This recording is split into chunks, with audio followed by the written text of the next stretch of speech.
In this video, I'm going to show how we can deploy the Azure AI document processor locally. So this is going to walk through how to deploy really a function locally. And so I'm going to go through some of the scripts that we have and show how you can do that. Now, this might be useful if you want to add custom logic to your function app and maybe troubleshoot some things. It's a little bit quicker to troubleshoot live on your local machine rather than deploying to the remote environment first, because that can take quite a bit and it can add a lot of time between when you're seeing the results and when you're making the changes. So as you can see here, we've already deployed this accelerator. So I have a live version of this AI document processor accelerator in my Azure portal. And so now what I'm going to do is I'm going to run two scripts here. So the scripts that I'm going to run is this getRemoteSettings.sh and then startlocal.sh. Now I also have these available in PowerShell PS1. They should function the same. If you're noticing any problems with them, definitely feel free to open up an issue on the GitHub repository. So I'm going to start with get remote settings. So I'm just going to go ahead and run this, and then I'll maybe explain what it's doing a little bit. So get remote settings.sh. Okay. So what this is going to do is when your function app is deployed in the Azure environment, it's connected to a number of different resources, such as your application configuration resource, blob function, or blob storage, things like that. And so the purpose of this file is to get those remote environment variables and put them into your local environment variables. So this makes it easier rather than having to manually go through that process. So this is a script that just does that for you. Okay. So one thing to note here, so when we're looking at this is our deployment here. So I'll go to the resource group.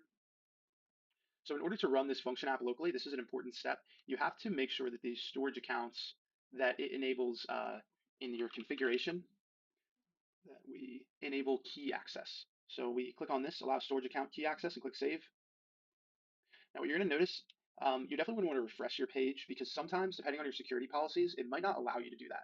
And if you can't do that for whatever reason, you're going to have some more steps to get this done. So you can see it actually went back to disabled in this case. So in my case, I think that I might be able to have a workaround so that I can temporarily do this. So I'll enable that workaround and then we'll return to this.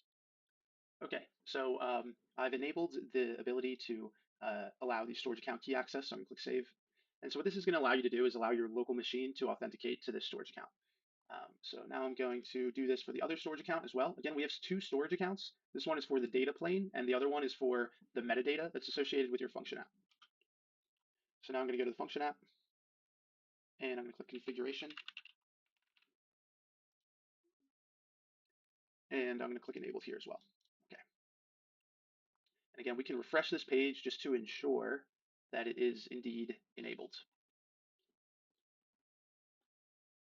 Okay, so it is. So now what we can do is we can come back here, and so we can see that this script ran effectively. And now I'm also going to run this script start local.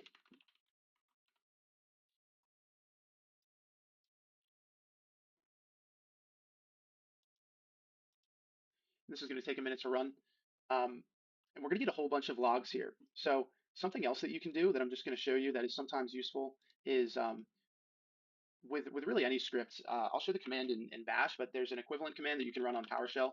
But you can run start local.sh, and then you can do this where you say we are going to take the output of this script, both errors and just any text output, and we're going to pipe it into a separate file. So this T means that you're both going to get it in your terminal here, and then you're also going to get it in a file that you specify. I typically call it debug.log, but you can call it whatever you want.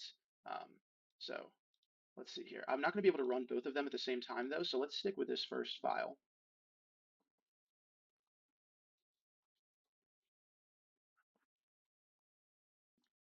Okay, I can see that we actually got an error here, so I'm going to quickly show how we might troubleshoot an error. In this case, it's telling us that the worker failed to index the functions, and we can see if we scroll down here, it tells us, it looks like it's something with the Azure CLI credentials. So that might tell us, some things to check. Might be to ensure that you're logged in this terminal, that you're in the right tenant directory and everything like that. So I'll do that in just a moment, but first let me just look to see which module is actually failing. So it's this blob functions. Okay, so let's take a look. So we're getting this token credential, and it appears that we're not able to get this credential. So let's come back and let's see, maybe I can rerun AZ login, specifying the tenant, and maybe we'll be able to solve the issue that way. Okay, so I've logged into my tenant, And now what I'm going to attempt to do, I'm actually going to run this command that I showed earlier, which is going to give us debugging information. It should pipe it into a separate file. So we'll give this a moment to run. All right, so now we can see that it looked like the issue was indeed the login, because now we're getting some logs. These look good. You can see we're able to get this token info. So far this is looking good. Now we're getting a ton of logs, and so that's a good sign. So I think what it's doing here is it's processing the files that are already in the storage account. So you might not want to run this if you have a ton of files in there, because it might rerun all of them. But if we take a look here, so we have this debug.log, as I mentioned, and this will help us to kind of see what's going on. What I like to do is if I have a logging statement in my pipeline, we can search for it and kind of pinpoint what's going on. So we could see processing document file. We can do a control F in the debug.log, okay, and we can find, okay, we have the quotation mark in there. Okay, so we can see it's processing this specific document file, and that's how you know that that specific line of the code is being executed.